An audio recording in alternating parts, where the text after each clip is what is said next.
우리는 하나님이 어떤 분이신지를 알고 있습니다. 하나님은 사랑의 하나님이십니다.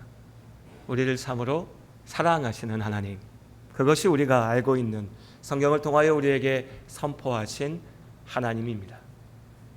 그런데 그 하나님의 사랑은 때로 우리가 가볍게 생각하는 우리의 사랑과는 다릅니다. 내 아이가 어디서 무얼 하든 내가 사랑하니까 내버려두는 그런 사랑이 아닙니다. 다른 사람이야 어떻게 되든 말든 우리 식구만 잘 먹고 잘 살면 된다, 그것이 사랑이다 라고 말하는 그런 사랑이 아닙니다.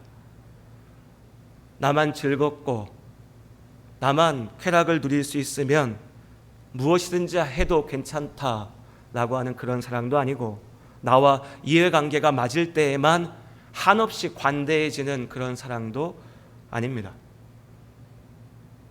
독생자 예수께서 십자가에 달려 죽으시기까지 우리를 살리기 위하여 낮아지시고 다시 낮아지시는 한없는 사랑이지만, 또한 믿음 없는 사람은, 그 예수 그리스도의 십자가를 믿지 않는 사람은 결코 알 수 없는 사랑이기도 합니다.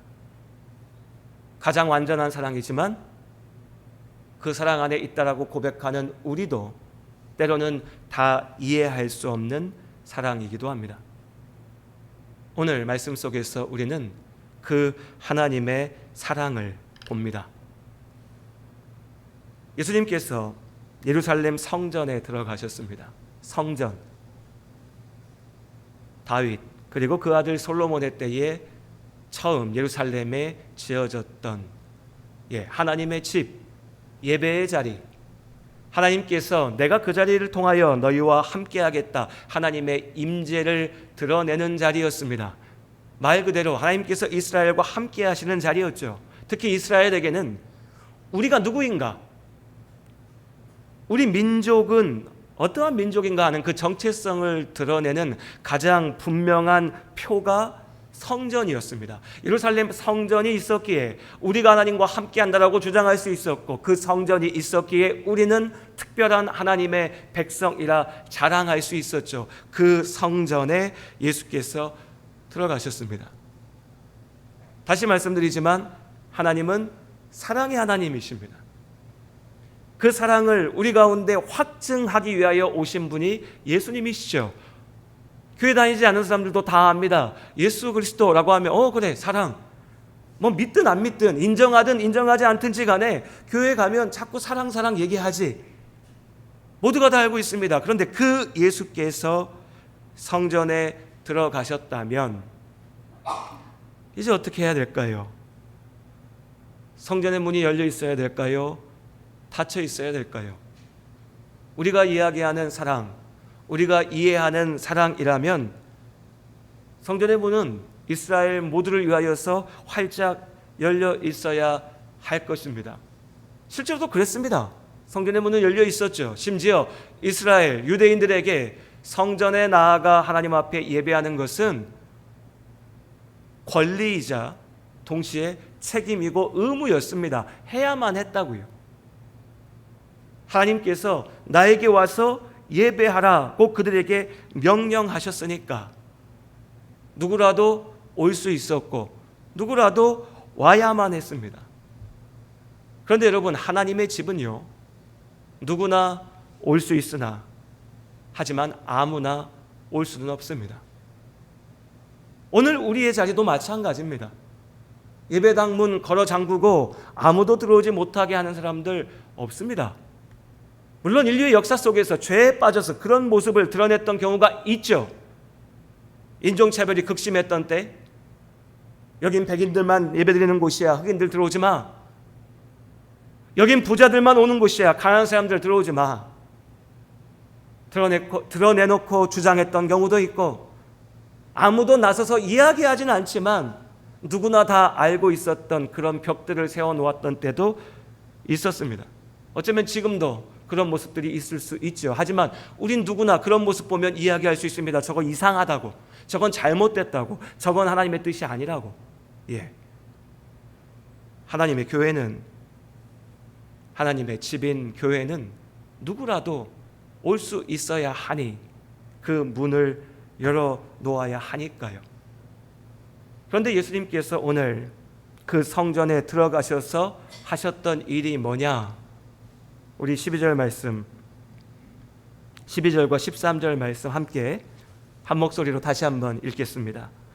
예수께서 성전에 들어가사 성전 안에서 매매하는 모든 사람들을 내쫓으시며 돈 바꾸는 사람들의 상과 비둘기 파는 사람들의 의자를 둘러 엎으시고 그들에게 이르시되 기록된 바 내 집은 기도하는 집이라 일컬음을 받으리라 하였거늘 너희는 강도의 소굴을 만드는도다 하시니라. 예수님께서 성전에 들어가셨고 그 살아계 예수님께서, 그 인자하신 예수님께서 우리 생각 같으면 내가 뭘 잘못해도 그래도 내가 널 사랑한다 하실 것 같은 그 예수님께서 성전을 차지하고 있었던, 성전 안에 머물고 있었던 그 사람들을 쫓아내셨습니다. 그것도 말로 점잖게 자 나갑시다 이렇게 하신 게 아니고요. 욕을 하시면서, 정말로 욕을 하시면서 이 독사의 자식들아, 이 나쁜 인간들아, 이 더러운 인간들아, 하나님 팔아먹는 놈들아, 이 도둑놈들아 소리 지르시면서 책상을 뒤엎으시고 밀쳐내시면서 그들을 말 그대로 쫓아내셨습니다. 누구나 하나님의 집에 올 수 있지만 아무나 그 자리에 머물 수는 없습니다. 마가복음에서는 이걸 더 분명하게 이야기합니다. 마가복음 11장 같은 사건을 전하고 있는 말씀인데 우리 같이 한번 읽어보죠. 마가복음 11장 15절.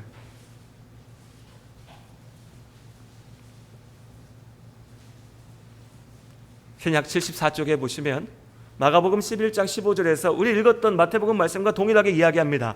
그들이 예루살렘에 들어가니라 예수께서 성전에 들어가사 성전 안에서 매매하는 자들을 내쫓으시며 돈 바꾸는 자들의 상과 비둘기 파는 자들의 의자를 둘러 엎으시고, 16절만 같이 읽어볼까요? 함께 읽겠습니다. 아무나 물건을 가지고 성전 안으로 지나다님을 허락하지 아니하시고. 보다 분명하게 기록되어 있죠. 아무나 들어와서 돌아다니지 마라. 아무나 지나다닐 수 있는 곳이 아니다. 예수님의 이 말씀은, 이 집은, 내 집은 기도하는 집, 아버지의 집이다 라고 하는 이 말씀은 그냥 비유가 아니었습니다. 그 당시 예수님의 눈앞에 펼쳐지고 있는 현실이었습니다. 앞서 말씀드린 것처럼 당시의 유대인들에게, 20세 이상의 성인 남성들에게 예루살렘 성전을 방문하여서 절기를 지키는 것, 예배 드리는 것은 의무였습니다. 의무. 마땅히 해야 될 일이었죠. 그런데 이 당시 이미 유대인들은 예루살렘 혹은 오늘날 우리가 팔레스타인이라고 부르는 이 지역에만 머물러 살고 있었던 것이 아니라 지중해 세계 각지에 흩어져 있었습니다. 이집트에 가 있는 사람도 있었고 멀리 시리아 땅에 가 있는 사람도 있었고 오늘날의 터키, 저 멀리 스페인 땅까지 가서 살고 있었던 유대인들이 있었습니다. 그들은 이 의무, 하나님께서 명령하신 이 책임을 다하기 위해서 절기가 되면 예루살렘으로 와서 이 예루살렘 성전에서 하나님 앞에 제사 지냈죠. 예배 드려야 했습니다. 근데 알고 계신 것처럼 구약시대의 예배, 제사는 제물을 잡아서 그 고기를 제단 위에서 태워 드림으로 하나님 앞에 나아가는 것이었죠. 그런 형식으로 하나님께서 명령하셨었습니다. 뭐가 필요합니까? 제물이 필요하죠. 새가 됐든 비둘기가 됐든 양이 됐든 소가 됐든 제물이 필요합니다. 그런데 어떻게 갖고 옵니까? 그 옆에 사는 사람이면 끌고 올 수 있겠지만 저 멀리 사는 사람, 외국에서 오는 사람들은 그거 다 끌고 올 수가 없었죠. 그러니 어떻게 합니까? 성전까지 와서 거기서 사는 겁니다. 예, 필요가 있으면 공급이 생기죠. 산업이 생겨납니다. 사업이 벌어지죠. 종교 비즈니스가 시작된 겁니다. 예루살렘에서, 성전에서. 그나마 좋은 마음으로 그래, 저 사람들 멀리서 여기까지 오는데 재물 준비하지 못하니까 저들도 예배 드려야 되니까 내가 이 옆에서 양을 키우고 소를 키우고 있으니까 내가 저들한테 제단 앞에 드릴 수 있도록 재물을 팔아야겠다라고 하는, 거기서 끝나면 그래도 낫지요. 거기서 끝나면. 그런데 사람의 악함이라는 게 그렇게 단순하지가 않죠. 단순하지 않습니다. 돈벌이가 됩니다. 이익을 생각합니다. 제사장들과 짭니다. 우리 다 아지 않습니까? 세상 돌아가는 방식. 뒤에서 무언가 오고 갑니다. 자기들끼리 약속하죠. 내가 판 것만 제단에서 받아줘. 자기가 끌고 온 건 안 받아주고 내가 판 것만 받아줘. 환전상이 들어옵니다. 외국 돈 갖고 왔으니까요. 바꿔줘야 하잖아요. 내가 저기 로마 돈 갖고 왔는데 이걸로 안 됩니까? 안 돼. 외국 돈 갖고 와서 어디 하나님 제단 앞에 드려. 여기서 환전해. 환전상이 들어가는 거죠. 하나 둘 늘다 보니까 성전이 오늘 예수님 말씀처럼 강도의 소굴이 되어버립니다. 예배드리러 온 사람들이 고객이 됩니다. 고객. 돈벌이 수단이 되죠. 북적북적합니다. 몰려드는 사람들 중에는 내가 그래도 1년에 한 번이라도 예수님 하나님 명령 지켜야 복 받을 수 있겠지, 빌러온 사람들이 가득했고, 그렇게 종교적인 의무로 빌러온 사람들을 상대로 돈벌이 하려고 하는 장사꾼들이 가득했죠. 그것이 예수님 앞에 보여진 성전이었습니다. 성전. 그러니 어찌합니까? 예수님께서 그들을 쫓아내셨습니다. 너희가 있을 자리가 아니라고 하십니다. 그리고 오늘 우리에게도 예수께서 동일하게 말씀하십니다. 저는 목사입니다. 그러니 어떨 땐 무섭습니다. 내가 하나님의 소명으로 이 자리에 있는가? 먹고 살려고 이 자리에 있는가? 내가 하고 있는 이 일이 하나님께서 나에게 맡기신 소명인가? 아니면 돈벌이 하려고 하는 직업, 직장인가? 나는 장사꾼인가? 아니면 하나님 앞에 기도하는 하나님의 사람인가? 저의 고민입니다. 도전입니다. 그건 무섭습니다. 어느 순간 내가 길 잃어버리면 채찍 들고 쫓아내시는 예수님의 이 모습이, 네 도둑놈이 왜 성전을 차지하고 앉아서 그러고 있냐라고 외치시는 이 소리가 나를 향한 말씀이 될 수 있으니, 그럼 우리 성도님들 어떠십니까? 여러분은 하나님 앞에 나와서 기도하며 예배하며 하나님 앞에 계십니까? 아니면 허울 좋은 예배당, 성전 건물 안에 갇혀서 종교적인 형식과 의무와 책임과 혹여 거기 가운데 나에게 주어질지 모르는 복이라고 하는 것에 매달렸어 사람들 눈 바라보면서 내 필요에 따라서 유익을 구하면서 내가 좋은 모습으로 있습니까? 제사장, 레위인, 그 자리에 모인 모든 사람들은 유대인들이었습니다. 장사하는 사람들까지도요. 하나님을 모르지 않았습니다. 그들이 처음부터 성전을, 하나님의 자리를, 기도의 집을 가볍게 여긴 것이 아니었다고요. 처음에는 그저 편의 때문에 시작했을 수 있습니다. 편리해야 되니까 도와주겠다는 좋은 마음에 시작한 것일 수도 있습니다. 그런데 하나, 둘 타협하다 보니까, 죄에 눈 감다 보니까, 그렇게 죄악이 쌓여가다 보니까, 그런데 그래도 하나님께서 벌하지 않으시니까, 내가 오늘 도둑질 했는데 내일 나한테 큰일이 생기면 그 다음날 도둑질 안 하겠죠. 그런데 별일 안 생겨요. 처음에는 정말 말 그대로 예배드리러 오는 사람들한테 내가 뭘 남겨 먹겠어?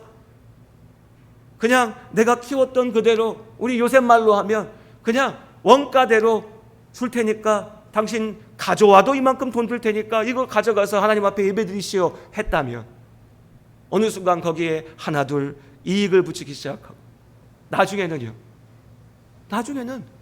당신 나한테 이거 안 사가면 제사장이 그거 안 받아줘.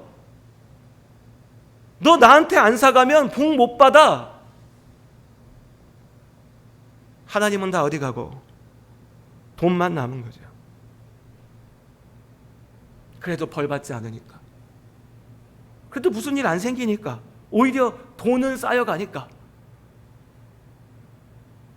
강도의 소굴로 성전을 채워버리는 겁니다. 교회 나올 때 누가 처음부터 악하겠습니까?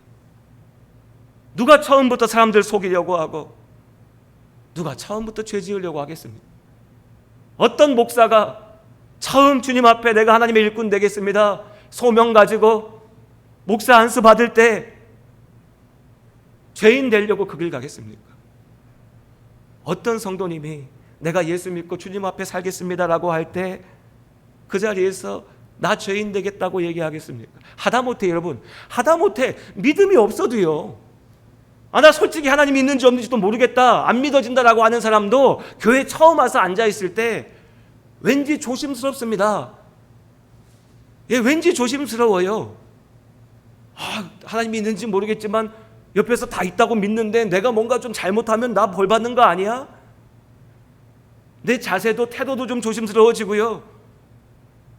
예배 시간에 내가 졸면 안 되지 생각도 하고요. 함부로 말하면 안 되지라고 생각도 하고요. 다 그렇다고요. 우리가 그랬어요. 그런데요, 시간이 지나니 무뎌지죠. 언제나 그렇듯이 시간이 지나면서 우리가 무너집니다. 세상에서 사는 그 못된 버릇이, 습관이 나도 모르게 막 나옵니다. 어느 순간부터 하나님 말씀보다 내 생각과 내 주장이 우선이 됩니다. 교회가 기도하는 집, 예배의 집이 아니고요, 친목회예요. 친목회. 교회 가야 내가 만날 사람들 거기 다 있는데, 내가 10년 20년 교회 다니다 보니까 내 친구들, 내가 편하게 만나서 얘기할 수 있는 사람들, 지지고 볶고 싸우고 뭐 온갖 것 다 했지만, 지지고 볶고 싸우는 것도 20년 30년 하고 나면 그게 정이지 않습니까? 그럼 내가 정 붙이고 살 수 있는 사람들 다 교회에 있는데, 교회가 너무 편하고 익숙하고, 교회 가야 공도 차고, 교회 가야 놀 수 있고 동호회가 되고, 교회 가야 내 사업도 할 수 있고 사업장이 되고, 하나님의 은혜를 잊어버리고 나니 그 자리를 사람의 유익으로 채우려고 합니다. 그렇게 우리가, 오늘 우리 성도님도 그렇게 얘기할 수 있어요. 목사님이야 교회에서 돈 받으니까 그렇지, 내가 뭐 교회에서 장사를 해? 교회에서 돈을 받아? 맞습니다. 목사에게 제일 무서운 말씀이죠.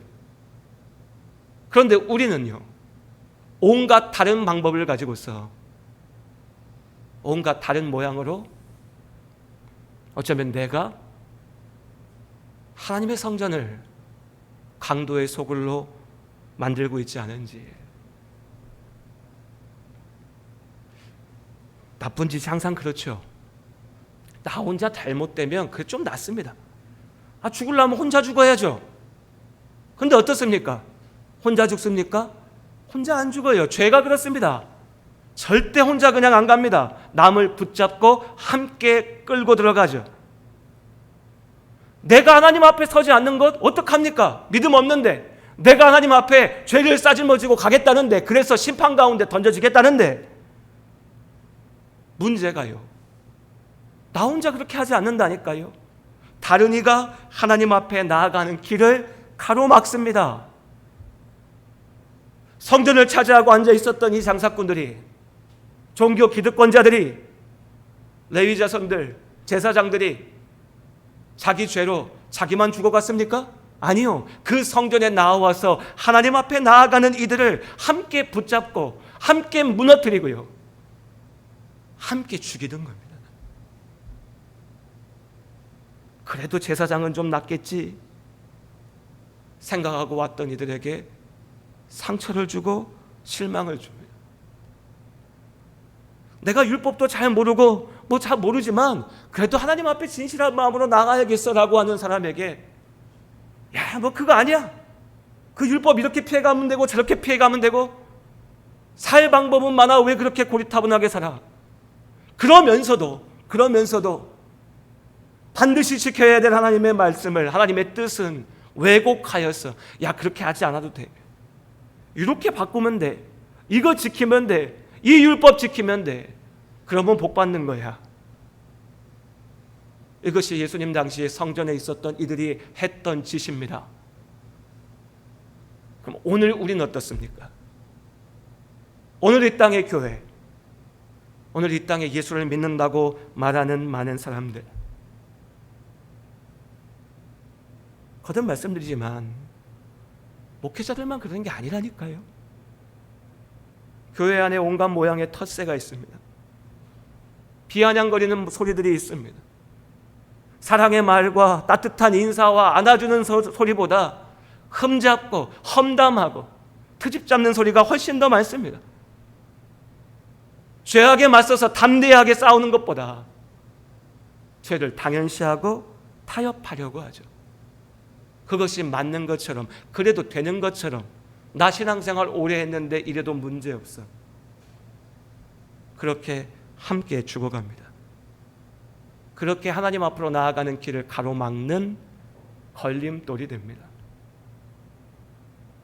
그런 이들에게 예수께서 말씀하십니다. 강도들아, 이 도둑놈들아, 이 나쁜 놈들아. 예수님의 이 말씀이 우리를 향하는 말씀이 아니기를 바랍니다. 죽고 사는 문제입니다. 정말 답답한 것이 뭔지 아십니까, 여러분? 한 달 월급이 줄어들면 내 인생 다 망할 것처럼 생각합니다. 대학 떨어지면 인생 다 실패한 것처럼 생각합니다. 몸이 병들면 막 세상이 다 끝장난 것처럼 생각합니다. 괴롭죠. 힘듭니다. 그런데 그것은 절대로 죽고 사는 문제가 아닙니다. 내 몸이 병이 들어서 내 숨이 끊어질 수 있지만, 그러나 우리는 믿음 안에서 하나님 나라의 영원한 생명을 누릴 것을 믿습니다. 믿는다면 그 죽음이 나의 끝이 아니죠. 믿는다면 내가 지금 아버지의 집에서 참으로 기도하고 있는가? 참으로 예배드리고 있는가? 참으로 하나님 앞에 서 있는가? 이것이 죽고 사는 문제죠. 그런데 우리는 너무나 무뎌져 있습니다. 지난주와 다를 바 없는 오늘의 예배, 다시 이어지는 다음 주의 예배. 어쩌다 목사의 말이 좀 귀에 들어와서 감동이 되면, 오늘 이번 주 목사님 기도 좀 하고 오셨나? 성령의 은혜가 오늘 좀 임하셨나? 근데 또 그 순간뿐이고, 또 지나고 나면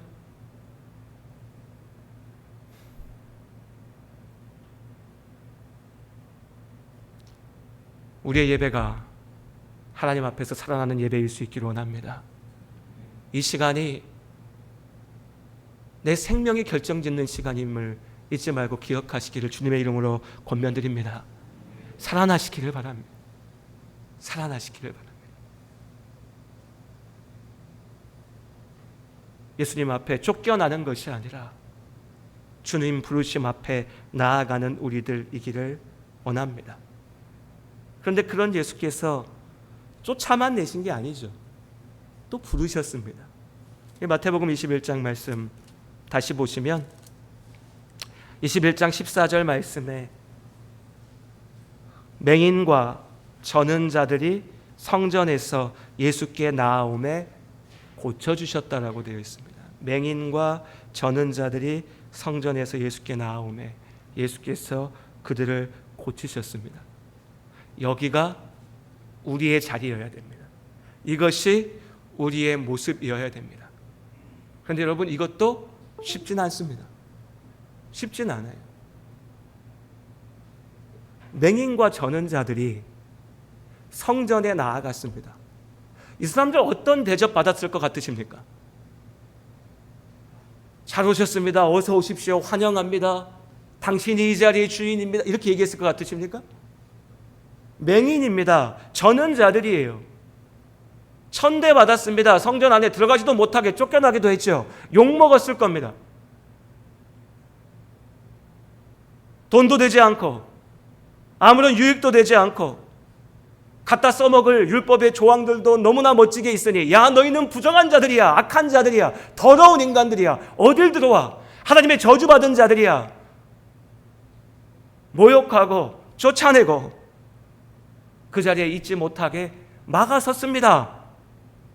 많은 이들이요.